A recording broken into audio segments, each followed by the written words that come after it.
Nazaret, junto a la Virgen Santa, en Nazaret, glorioso San José. Louvado seja o coração de Jesus, meus irmãos, vamos ao 16º dia da preparação para a consagração a São José. Iniciemos com a oração de São José, elaborada pelo Padre Donald Calloway. Pelo sinal da Santa Cruz, livra-nos, Senhor Deus, dos nossos inimigos. Em nome do Pai, do Filho e do Espírito Santo. Amém. São José, esposo de Maria, pai virginal de Jesus e meu pai espiritual, eu me consagro inteiramente a vós. Abraço amorosamente vossa paternidade e me refugio sobre o vosso manto paterno. Ajudai-me a rezar e a ser virtuoso neste dia. Instruí-me na sabedoria dos santos, protegei-me das ciladas dos inimigos e preservai-me do pecado. Se hoje eu der meu último suspiro, estai ao meu lado e levai-me aos céus para estar com Jesus e Maria. Amém. Com o vosso Filho, ó Mãe Pia, abençoai-nos, ó Virgem Maria. Bom, e hoje nós vamos tratar, sobre o trecho da ladainha que diz: José Justíssimo, rogai por nós. Bom, começamos com a frase sempre de um santo, ou de um papa, de um padre da igreja, e nós começamos com uma frase do Papa Pio XI, onde ele diz: ele, São José, conquistou para si o título de justo e assim serve de modelo vivo da justiça cristã que deve reinar na vida social.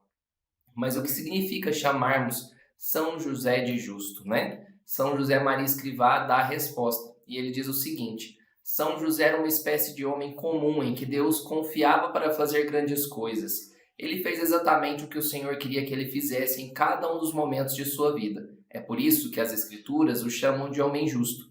Em hebraico, homem justo significa um servo bom e fiel de Deus, alguém que cumpre a vontade divina, ou que é honrado e caridoso para com o próximo. Portanto, um homem justo é alguém que ama a Deus e prova seu amor guardando seus mandamentos e direcionando toda a sua vida ao serviço de seus irmãos e seus semelhantes. E nós somos justos? Nós amamos a Deus, guardamos seus mandamentos, somos caridosos com o próximo, Então, aí vem mais uma boa notícia, com a preparação da consagração a São José. São José vai aumentar em nós a virtude da justiça. Mas o que é a virtude da justiça, É dar aos outros o que lhes é devido. Com Deus, então, nós devemos lhe dar o que é devido. O que é devido para Deus, Indo à missa aos domingos, dias santos, obedecendo aos mandamentos, Se não fizermos isso, nós não estamos amando a Deus e agindo com justiça para com Ele, Na época, por exemplo, de São José, por ele ser da religião judaica, ele precisava ir 3 vezes por ano a Jerusalém, que ficava um pouco distante de Nazaré. Para quê? Para cumprir rituais.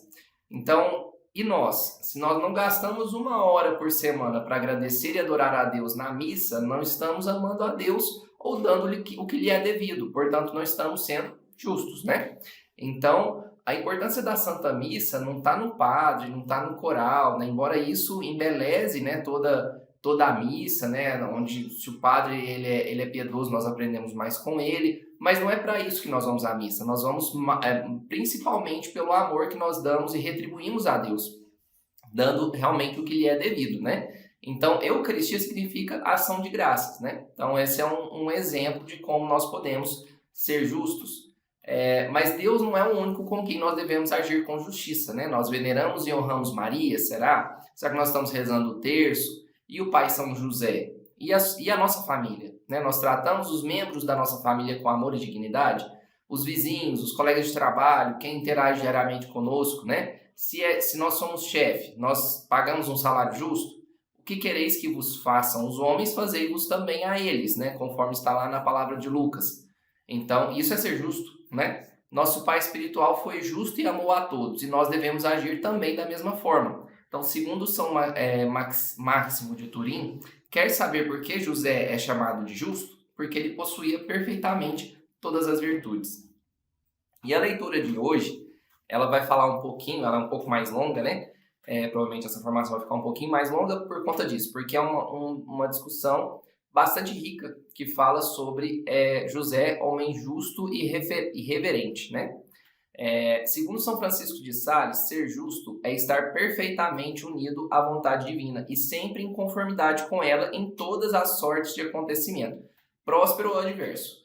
De que São José o era, ninguém pode duvidar. Então, nós precisamos, né, realmente seguir a vontade de Deus. Não importa se isso vai doer, se isso vai ser bom, se isso vai nos deixar alegres ou não, mas nós precisamos, né, em toda sorte de acontecimentos, dar graças e faça a vontade de Deus, né? Então, para exercer a virtude da justiça, a pessoa precisa seguir a vontade de Deus e dar a Deus e aos outros o que lhe é devido, independente dos acontecimentos. São José sempre foi visto como um homem justo e santo e que amava a Deus e ao próximo, mas não compreendia com tanta profundidade, não compreendendo com tanta profundidade, a igreja levou séculos então para propor uma teologia de São José que mostrasse sua real grandeza e santidade. E é um pouco sobre isso que vai ser discutido nesse capítulo proposto de hoje, né? Por quê? Porque existem alguns pontos, né, que se minimizou um pouco da grandeza de São José por diferentes interpretações, né? Então aqui delonga um pouco mais por conta disso, a gente vai chegar lá. Então, hoje, a igreja ela ensina que São José é a pessoa humana mais santa após Nossa Senhora, né? E a mais justa de todos os santos. Sempre agiu conforme a vontade de Deus, independente do acontecimento. Beato João José Lataste, por exemplo, que é bastante devoto de São José, ele diz o seguinte: o que São José fez realmente? Ele amou. Foi apenas isso que ele fez, e isso foi suficiente para sua glória. Ele amou a Deus com amor sem limites e sem diminuições. Essa foi sua importância, sua vida aqui embaixo. Por isso é amado de forma imensurável. Vede sua glória pela eternidade, recorrei a ele sem hesitação. Ele é todo poderoso no céu. Quanto à sua bondade, não podeis duvidar dela quando considerais que ele passou a vida na intimidade dos corações de Jesus e Maria, os corações mais amorosos e bondosos que já existiram. E um dos atos mais importantes de São José no Novo Testamento foi a sua resposta, quando descobriu que Nossa Senhora estava grávida.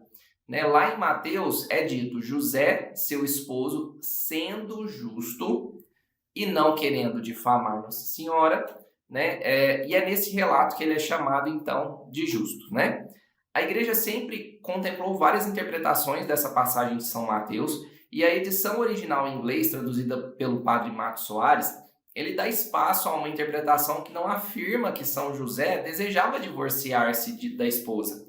Foram propostas três tipos de interpretações sobre o que São José pretendia fazer quando descobriu que Maria estava grávida, e todas com origem na igreja primitiva. Então, Donald Calloway, ele traz essas três teorias, e aí que delonga um pouco, porque a forma como era vista a interpretação anterior ao desenvolvimento e ao avanço da teologia sobre São José, às vezes parecia que São José não era justo, que São José não estava sendo justo com Nossa Senhora, que ele divorciou-se dela, que queria divorciar-se dela.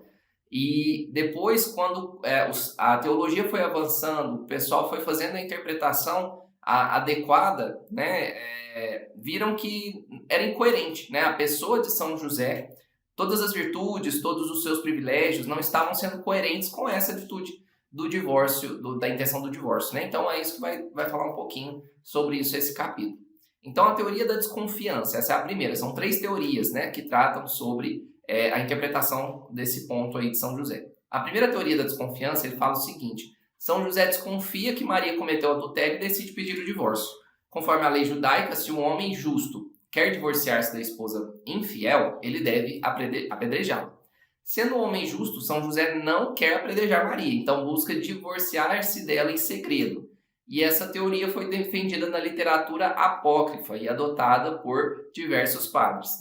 Isso é a primeira teoria, a teoria da desconfiança. A segunda teoria é a teoria da perplexidade.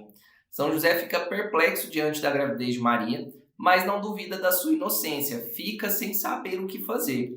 Confuso, ele decide divorciar-se de Nossa Senhora. Alguns padres defendem veementemente essa teoria e se tornou a mais comum, conhecida como dúvida de São José. Então, ao invés de ser anunciação de São José, dúvida de São José. E a terceira teoria é a teoria da reverência. São José descobre que Maria está grávida, mas não duvida da sua inocência, ao contrário, duvida do seu merecimento e capacidade de cuidar de Maria e dessa criança. Sendo justo e sabendo que ela pertence a Deus, considera indigno de viver com ela e busca sair de cena para não revelar o segredo de Nossa Senhora. Alguns padres, muitos santos, teólogos e místicos defendem essa teoria, né? Então, essa é a teoria defendida por muitos santos, muitos teólogos e muitos místicos, né, da igreja, né? Então, mas por que a igreja admite 3 teorias a respeito disso, né? A terceira teoria, que é a dos santos, é a mais coerente, né? Que mostra que realmente não é que São José duvidava, né, da inocência de Nossa Senhora, mas é porque ele se sentia indigno, né, de cuidar dessa família santa, né? Então, mas por que a igreja sustenta essas 3 teorias, né?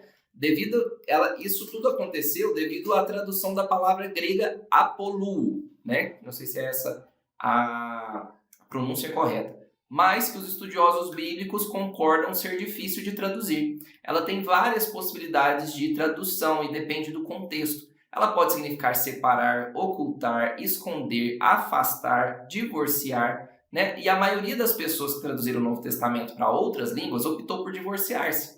Mas depois a igreja tomar uma compreensão mais ampla da santidade de São José, dos seus privilégios, das suas virtudes, dos seus prodígios, viu-se então que não seria a tradução adequada divorciar. Como considerar que São José pretendia divorciar-se da sua amada esposa, né? Então, quem traduziu como divorciar-se também não fez com má intenção, mas sim porque ainda não havia uma teologia amadurecida sobre São José. E ela começou a ser amadurecida mais adiante na história da igreja.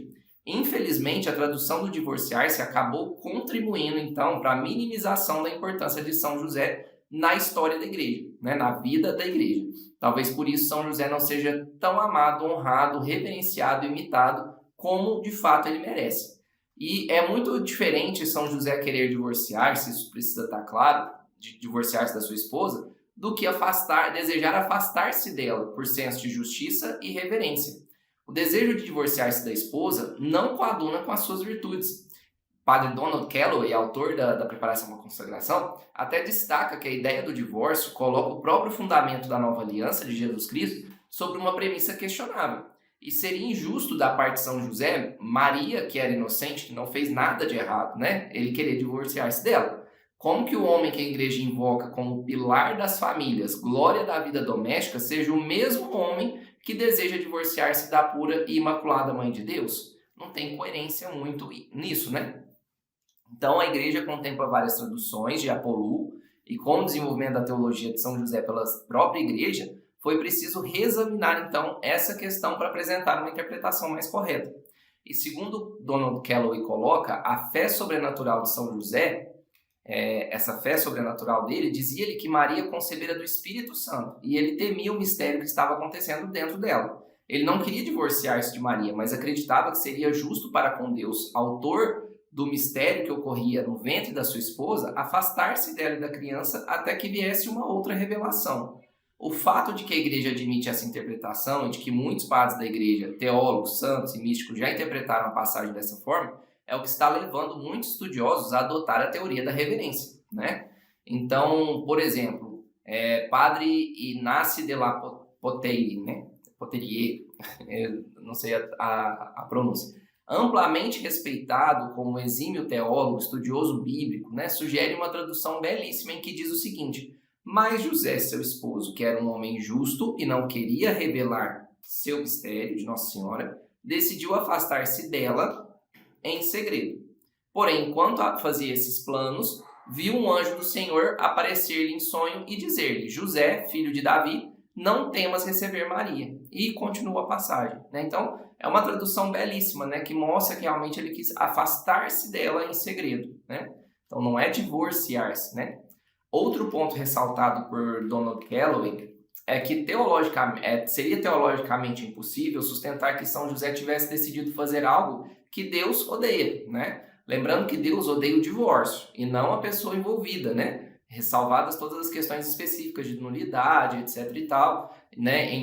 Porque lá em Malaquias 2 é dito, né? Quando alguém, por aversão, repudia a mulher, diz o Senhor Deus de Israel, cobre de injustiça as suas vestes, diz o Senhor dos Exércitos, acautelai, pois, a vossa vida e não sejais pérfidos, né? Então, quando o homem repudia a mulher, ele cobre as suas vestes de injustiça. Então, como dizer, né? que São José é um homem justo e que ele quis divorciar-se da sua esposa. Não combina, não é coerente, né? Mas ainda temos algumas traduções que ainda fazem alusão ao divórcio nas reflexões, em algumas conduções, né? Por isso que é importante a gente entender que não é o termo mais correto, né? Então é importante a gente entender que nas reflexões e mudanças nas interpretações já estão sendo feitas para realmente tornar mais coerente, né?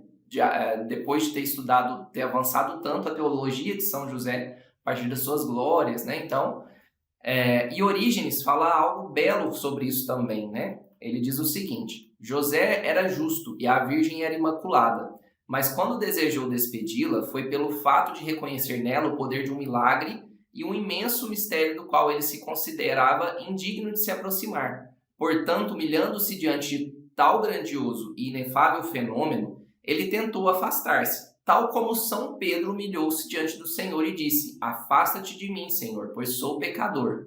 E como confessou o chefe que mandara falar ao Senhor: não sou digno de que entres sob meu teto, pois não me julguei sequer digno de ir a ti. Ou como se disse também Santa Isabel, a Virgem Santíssima: e como mereci que a mãe de meu Senhor viesse me visitar? Então, do mesmo modo, o justo José humilhou-se e teve medo de unir-se a tão excelsa santidade. Essas são palavras de Orígenes, né? Então, ele trouxe ali alguns exemplos análogos, né? São Pedro, de ter estado receoso, né? Olha, afasta de mim, Senhor, porque eu sou pecador, né? Santa Isabel: como eu vou merecer que a mãe do Senhor venha me visitar, né? Não é que ela não queria que ela visitasse ela, mas estava se sentindo indigna. São José também teve essa reação, né? Então, não é que ele não era justo, que ele queria se divorciar, foi uma reação que ele teve. São Bernardo de Claraval também falou de forma muito bela também, bem próximo da forma como Orígenes menciona, né? Ele diz o seguinte: por que São José quis deixar Maria, né? Porque ele quis deixá-la. Ouvi agora não mais minha opinião, mas a dos padres da igreja. José quis deixá-la pela mesma razão que levou Pedro a implorar que o Senhor se afastasse dele quando disse: afasta-te de mim, Senhor, porque sou pecador. E pelo mesmo motivo que fez o centurião impedi-lo de entrar em sua casa: Senhor, não sou digno de que entre sob meu teto. Desse mesmo modo, José, julgando-se indigno e pecador, disse a si mesmo que um homem como ele não devia viver sob o mesmo teto que uma mulher tão grandiosa e excelsa, cuja dignidade maravilhosa e superior enchia-o de reverência. Ele viu com temor e tremor que ela trazia consigo sinais seguros da presença divina, e como não conseguia compreender o mistério, quis afastar-se dela. Pedro ficou assustado com a grandiosidade do poder. O centurião temeu a majestade da presença. Também José, enquanto ser humano, teve medo da novidade do grande milagre, da profundidade do mistério, e por isso decidiu deixá-la em segredo. Estais surpreso de que José se julgava indigno da companhia da Virgem grávida? Afinal, não ouvistes que também Santa Isabel não pôde suportar sua presença sem temor e reverência?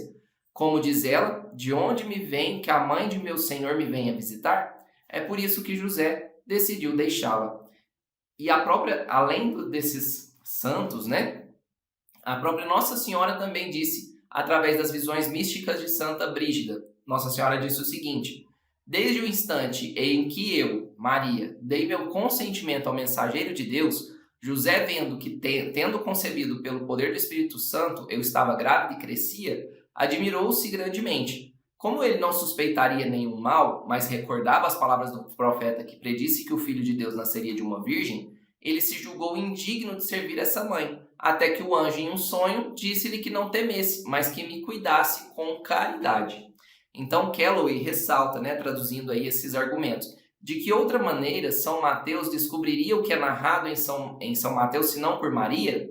São Mateus não conheceu São José, nem estava presente no ocorrido. E Maria não teria dito que José queria divorciar-se dela, mas sim teria dito o mesmo que ele disse a Santa Brígida, ou seja, de que São José não desconfiou dela e sabia que ela tinha concebido pelo Espírito Santo, se julgou indigno e desejou afastar-se dela por justiça e reverência. Então, o que ele menciona, né? Olha, é um problema na interpretação da palavra, né? Apoloê lá, né? O termo grego, né? Não é que São Mateus quis dizer que São José queria divorciar-se de Nossa Senhora, né? É um engano ter esse entendimento. Então, fica para nós o ensinamento de nosso pai espiritual de sermos justos, reverentes em toda sorte de acontecimentos, em dar a Deus o que lhe é devido, que não devemos agir com precipitação ao depararmos com situações desconcertantes, mas levar tudo para a oração e esperar a orientação do Senhor, né, a luz do Senhor, através, né, da iluminação divina mesmo. Né? Então, que nós possamos concluir esse momento com a ladainha de São José. Senhor, tende piedade de nós. Jesus Cristo, tende piedade de nós. Senhor, tende piedade de nós. Jesus Cristo, ouvi-nos. Jesus Cristo, atendei-nos. Deus Pai dos céus, tende piedade de nós. Deus Filho Redentor do mundo, tende piedade de nós. Deus Espírito Santo, tende piedade de nós. Santíssima Trindade, que sois um só Deus, tende piedade de nós. Santa Maria, rogai por nós. São José, rogai por nós. Ilustre Filho de Davi, rogai por nós. Luz dos patriarcas, rogai por nós. Esposo da Mãe de Deus, rogai por nós. Casto guarda da Virgem, rogai por nós. Sustentador do Filho de Deus, rogai por nós. Zeloso defensor de Jesus Cristo, rogai por nós. Chefe da Sagrada Família, rogai por nós. José Justíssimo, rogai por nós. José Castíssimo, rogai por nós. José Prudentíssimo, rogai por nós. José Fortíssimo, rogai por nós. José Obedientíssimo, rogai por nós. José Fidelíssimo, rogai por nós. Espelho de paciência, rogai por nós. Amante da pobreza, rogai por nós. Modelo dos trabalhadores, rogai por nós. Honra da vida de família, rogai por nós. Guarda das virgens, rogai por nós. Sustentáculo das famílias, rogai por nós. Alívio dos miseráveis, rogai por nós. Esperança dos doentes, rogai por nós. Patrono dos moribundos, rogai por nós. Terror dos demônios, rogai por nós. Protetor da Santa Igreja, rogai por nós. Cordeiro de Deus, que tirais o pecado do mundo, perdoai-nos, Senhor. Cordeiro de Deus, que tirais os pecados do mundo, ouvi-nos, Senhor. Cordeiro de Deus, que tirais os pecados do mundo, tende piedade de nós. Ele constituiu o Senhor de sua casa e fê-lo príncipe de todos os seus bens. Oremos. Ó Deus, que por inefável providência vos dignastes escolher a São José por esposo de vossa Mãe Santíssima, concedei-nos-lo pedimos que mereçamos ter por intercessor no céu aquele que veneramos na terra como protetor. Vós que viveis e reinais por todos os séculos dos séculos. Amém. Com vosso Filho, ó Mãe Pia, abençoai-nos, ó Virgem Maria. Dos pies